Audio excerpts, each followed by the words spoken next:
안녕하십니까? 2022년 7월 1일 금요일 인도네시아 헤드라인 시작합니다. 첫 번째 소식입니다. 조코위 대통령과 측근들은 G7 정상회담에 참여하기 위해 지난 일요일 독일 미넨 국제공항에 도착하였습니다. G7 정상회담은 미국, 영국, 독일, 이탈리아, 일본, 캐나다, 프랑스 등 7개의 선진국들이 매년 개최하는 포럼입니다. 인도네시아는 G7의 회원국은 아니지만 이번에 초대되어 방문하게 된 것입니다. G7은 세계 인구의 10%에 불과하지만 세계 경제의 45%를 통제하고 있으며 G7 정상회담은 여러 가지 분야에서 협력을 합의해 나갑니다. 이번 포럼에서는 4개월 이상 지속된 러시아의 우크라이나 침공과 세계 식량 공급 위협에 대한 논의가 주를 이룰 것으로 보입니다. G7 정상회의는 회원국들이 다른 나라 정상들을 초청하는 관례가 있습니다. 이번 회의에서 세네갈, 아르헨티나, 인도네시아, 인도 그리고 남아공이 파트너 국가로 초청되었습니다. 한편 우리나라는 G7에 참석하기 위해 외교 라인을 총동원하였지만 결국 초청받지 못해 스페인 마드리드에서 열리는 나토 정상회담에만 참석하게 되었습니다. 다음 소식입니다. 법무부 장관은 국영항공사 가루다로 인한 국가적 손실이 8조 8천억 루피아에 달한다고 말하며 손실의 대부분은 조달 원칙에 맞지 않는 항공기 임대 및 인수에 있다고 밝혔습니다. 현재 검찰은 가루다 항공사에 대한 부패 사건을 조사하고 있습니다. 검찰은 2011에서 2012년 기간 동안 항공기 엔진 조달에 대한 뇌물 사건으로 당시 부사장을 비롯한 3명의 임직원을 고발하였고 이들은 현재 서부자바주의 수카미스킨 교도소에 수감 중에 있습니다. 또한 검찰은 최근에 당시 사장을 비롯한 2명의 임원을 추가 고발하였습니다. 이들은 조달 원칙에 맞지 않은 항공기 2대를 조달하였으며 각 항공기는 CRJ-1000과 ATR-72-600 항공기입니다. 해당 항공기 인수로 인해 가루다 항공은 큰 손실이 발생했으며 특히 가루다 항공기의 평균 성능을 하향시켰습니다. 조사 중인 2명의 용의자는 가루당 항공의 전 사장이고 다른 1명은 전 전무이사입니다. 검찰은 2 용의자에게 부패범죄법 18조와 2조 그리고 2조 1항을 위반한 혐의로 조사 중에 있습니다.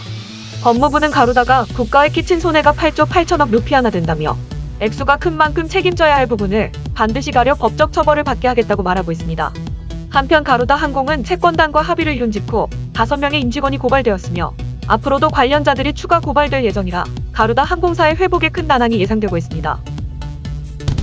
다음 소식입니다. 태국 정부는 대마초를 통한 관광 산업 육성을 목표로 지난 9일부터 대마를 마약류에서 제외시켰으며 이에 따라 태국 어디에서나 대마 재배가 허용되었습니다. 다만 대마의 향정신성 화학물질인 테트라이드로칸나비놀을 0.2% 넘게 함유했을 경우에만 불법 마약류로 분류돼 취급이 제한됩니다.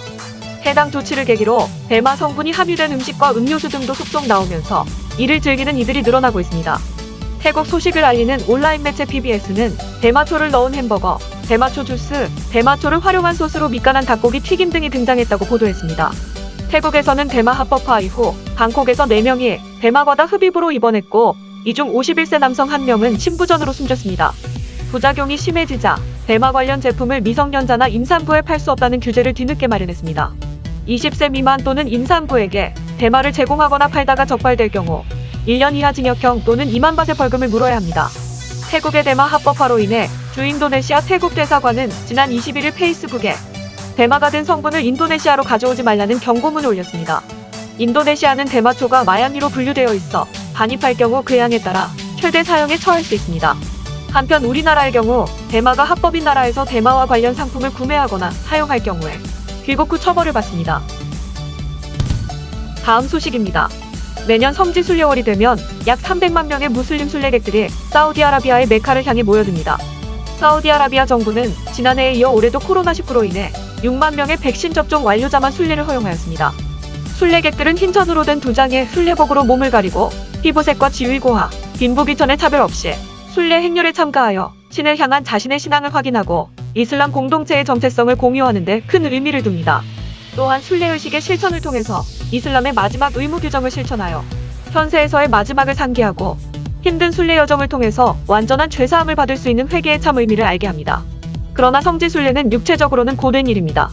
평균 40도가 넘는 고온의 사우디아라비아에서 기도의 의무, 순례의 의무를 다하는 것은 힘겨운 일입니다. 올해도 사우디아라비아 성지 순례 중 사망자가 2명 나왔습니다. 1명은 64세 남성이며 또 다른 사람은 56세 여성입니다. 또한 올해 인도네시아인의 고위험 환자 순례객은 95명이며 76명의 환자가 진료를 받았고 19명의 환자가 현재 병원에서 치료 중에 있습니다. 인도네시아 종교부는 올해까지 총 14명의 순례자가 사망하였다고 밝혔으며 지금까지 558명의 순례자가 병원에서 치료받았다고 발표하였습니다. 종교부는 인도네시아 순례객을 위해 사우디아라비아에서 자체 건강 클리닉을 운영하고 있으며 순례객들에게 야외 활동을 자제하고 충분한 휴식과 수분 섭취를 강조하고 있습니다. 또한 기도를 너무 강요하지 말고 자주 수분 섭취를 해달라고 상기시키고 있습니다. 다음 소식입니다. 세계적인 물가 상승 속에서도 여러 신용평가사들은 인도네시아 경제 상황에 대해 여전히 긍정적인 평가를 내놓고 있습니다. S&P 신용평가사가 최근 발표한 평가가 인도네시아의 경제 전망을 부정적에서 안정적으로 끌어올렸습니다. 올해 인도네시아의 물가 상승 목표치는 2에서 4%로 예상하였지만 예상치의 4.2%를 초과할 것으로 보인다고 중앙은행 총재는 말하였습니다. 즉 6.2에서 8.2%의 물가 상승이 예상된다는 것입니다. 미국의 경우 5월 기준 물가 상승률은 8.6%이며 유럽은 8.1%로 모두 40년 만에 최고치를 기록하고 있습니다. 영국의 경우는 9%가 치솟았습니다. 총재는 물가 상승률을 억제하기 위해 다양한 정책으로 조치를 취할 것이라 말하며 이 정책에는 금리 조정을 포함하고 있다고 말하였습니다. 또한 총재는 러시아의 우크라이나 침공으로 인해 에너지와 식량 공급의 차질을 빚을 수밖에 없어 관련 상품들의 가격은 더 높아질 가능성이 있다고 전했습니다. 이어 미국과 여러 선진국들의 긴축 통화와 중국의 코로나 제로 정책으로 인해 물가 상승이 예상이 된다고 덧붙였습니다. 한편 세계은행은 물가 상승의 위험 속의 세계 경제 전망치를 3.4%에서 3%로 하향 조정하였습니다. 그러나 인도네시아 경제 전망치는 기존 예측인 4.5에서 5.3%로 유지되었습니다. 인도네시아 경제는 소비 증가와 수출 실적, 자원 가치 상승, 식량 안보 확보 등으로 안정적 평가를 받고 있기 때문입니다. 다음 소식입니다. 애플 아이폰의 위탁 생산업체인 대만의 폭스콘이 인도네시아의 전기차 배터리 공장을 신설하기로 결정했습니다. 배터리 공장을 비롯해 총 10조 원 규모의 투자를 단행할 방침입니다. 폭스콘 회장은 지난 25일 조코위 대통령을 접견해 전기 스쿠터 스타트업 고고로와 함께 80억 달러를 투자해 제조 공장을 건설할 계획이라고 밝혔습니다. 공장은 인도네시아 중부 자바 지역에 신설할 예정이며 약 1만 개의 일자리가 새로 생길 것으로 추산됩니다. 폭스콘 회장은 이날 전기차 산업과 배터리, 재생가능 에너지 등을 논의한 것으로 알려졌습니다. 참고로 폭스콘은 지난해 10월 신형 전기차 3종을 공개하며 전기차 업체로 탈바꿈을 선언한 바 있습니다. 한편 폭스콘은 인도네시아의 수도 예정지인 누산타라에도 대규모 투자를 감행할 예정입니다. 자원을 염두에 둔 투자라는 분석이 나오고 있습니다.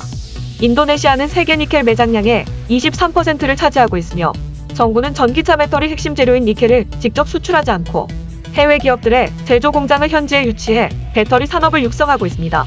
참고로 LG에너지솔루션, 포스코홀딩스, LX인터내셔널 등 국내 기업들도 컨소시엄을 구성해 인도네시아에 배터리 생산 공장을 짓고 있으며 현대자동차도 LG에너지솔루션과 손잡고 배터리색 합작 공장을 짓고 2024년 양산할 계획을 세웠습니다. 다음 소식입니다. 인도네시아 코로나19 확진자가 총 608만 4,063명으로 늘어났으며 이 중 사망 15만 6,728명, 완치 591만 2,025명으로 집계되어 2.6%의 치사율을 보이고 있습니다. 인도네시아의 코로나19 1일 확진자 수는 2,000명 수준으로 증가세를 보이고 있습니다. 오미크론 하위 변종인 BA4와 BA5는 7월 둘째 주와 셋째 주에 급증할 것으로 예상되고 있습니다. 보건부 장관은 인도네시아의 코로나19 확진자가 급증하고 있으며 7일 평균 1일 신규 확진자는 6월 둘째 주에 996명이었지만 셋째 주에 들어서면서 1,688명으로 70% 증가하였습니다. 다음 주에는 1일 평균 신규 확진자가 2,000명을 넘어설 것으로 예상됩니다. 장관은 현재 인도네시아의 증가율이 오미크론 BA4와 BA5의 남아프리카 증가 패턴과 유사하다고 보고 있습니다. 세계보건기구 사무총장은 2022년 G20 발리 정상회의를 통해 전염병을 예방하고 대처하기 위한 노력에 대한 인도네시아 리더십을 높이 평가하였습니다. 사무총장은 인도네시아 G20 리더십의 주요 초점은 특히 저소득 국가를 위한 지속 가능하고 적절한 자금 조달을 포함하여 세상을 더 안전한 곳으로 만들고 이를 실현하기 위해 구체적인 기금을 개발하는 것이라고 평가하였습니다. 또한 세계은행과 함께 국가가 필요한 자금에 접근할 수 있도록 금융중개기금을 설립할 필요성에 대한 인도네시아의 아이디어는 탁월하다고 지지 의사를 분명히 밝혔습니다.